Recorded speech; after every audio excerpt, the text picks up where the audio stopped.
going to read Curious George Gets a Medal by H.A. Ray. Let's begin. George. He lived with his friend, the man with the yellow hat.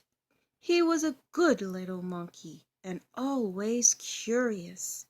George was alone this morning, looking at a picture book, when the doorbell rang. It was the mailman. "Here's a letter for you," he said. "Put it on your friend's desk. He'll read it to you when he comes home." George was curious.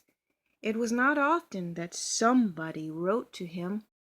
He could not read the letter, but maybe he could write one himself. In the top drawer of the desk there was paper and ink and a fountain pen. George sat down on the floor and began to write, but the pen was dry. It needed ink. George would have to fill it. He got a funnel from the kitchen and started pouring ink.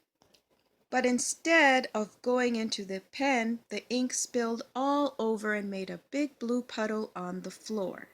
It was an awful mess.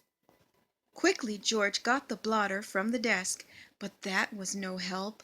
The puddle grew bigger all the time. George had to think of something else. Why, soap and water. That's what you clean up with. From the kitchen shelf he got a big box of soap powder and poured all the powder over the ink. The garden hose through the window and opened the tap and sprayed water on the powder.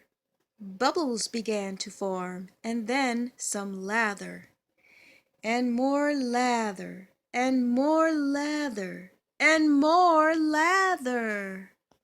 In no time the whole room was full of lather, so full, indeed, that George had to escape in a hurry. When he was safely out of the house, he first turned on the tap. But what next? How could he get rid of all the lather before his friend came home? George sat down in the grass and thought for a long time. Finally, he had an idea.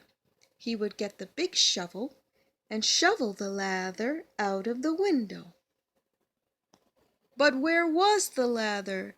While George had been outside thinking, it had all turned into water.